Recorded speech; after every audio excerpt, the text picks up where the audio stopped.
Hi everyone. So my name is Rob and I'm part of the OPAP Service Desk, and today we're going to do a quick overview of the new reporting API and how it works and what it can let you do. So I have a presentation here which I'll be referring to, but some of this is going to be a live demo. So yeah, I'm going to start out by looking at our reports, what they already provide, how you can use the data, go over some of the requirements for how to use the reporting API, which is essentially having an API key, discussing the fact that you want to use it with your account manager, and some familiarity with making API calls and kind of a way that you can use that data. And then we'll do a little demo of using the API, and then we'll look at some of the some of the sort of more concrete ways you can use that. So let's start by looking at the existing reporting in the dashboard. So we can get to the reporting module here, and we can see some of the resources that we've recently been used by users.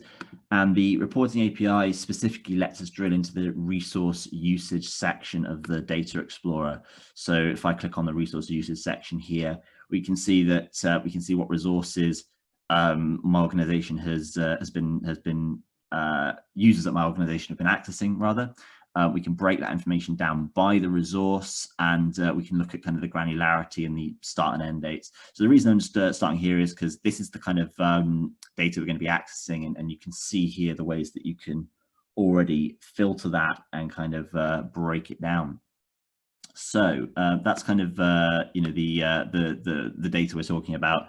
And the API is going to give you that data as like a flat report, as a CSV file, and it's probably worth starting by having a look at the data that you've got already, so that you can decide how you're going to use it. So that's kind of the tour of the reporting area. And yeah, so prior to doing this, you'll need to discuss this with your account manager, because this feature needs to be enabled. And you'll also need an API key. You can get an API key from the admin area by clicking on the management menu and clicking on API keys, which is here. And yeah, you can just add an API key. And you can see in the screenshot that I've added here, this is an API key. And this sort of a string here is what you'll need to use. And yeah, as I mentioned earlier on, you'll need some knowledge of how to interact with an API, and potentially some coding expertise to use the data you get back, or a way in which you can connect an API to some kind of reporting tool so that you can use the data in a way that makes sense to you. So this is kind of an example API call, and I'm actually going to go over to a real demo here. So this is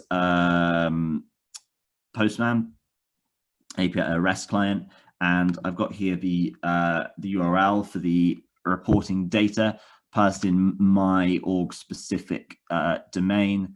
We're going to be breaking down by resource usage, which is the only type we can break down by at the moment.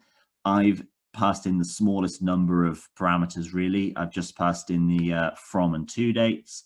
We're going to break it down by resource, and we're going to use a month with granularity. There are two headers you need to use. You need to use an authorization header with the OA API key string here, and then the actual API key.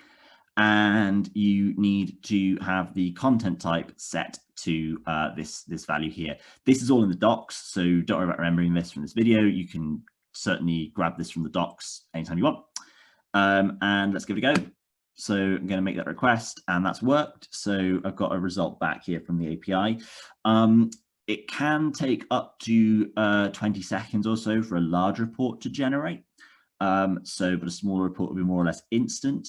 And you'll get back a JSON object that looks like this, and it'll tell you whether the report is complete or not. If the report's not complete, the percentage complete will be less than 100%. And you'll be able to query the object again to see whether it's finished or not. Once it's finished, you'll get a this object here, and what you can do is you can access the actual report by making a simple request, a GET request to the URL here, and by making a request to that, you'll get all of the information that was in your that corresponds to the fields you've requested. as that flat CSV format returned back so that you can make use of it. So that's kind of the high level overview of how the API works. And yeah, this is a sample response here. And what it will do though is point you to the API docs. So that was kind of the simplest possible API call that you can make. But you can include some optional parameters here. So I kind of just included the bare minimum, but there's there are other, you can see here in the docs, the other parameters you can use, and you can see all the information here. For example, the authorization header I used, the content type that you need to use, and you can see examples of the responses and more detailed information about how about what you get back and how everything works. So that is the reporting API in a very brief overview. Thank you very much.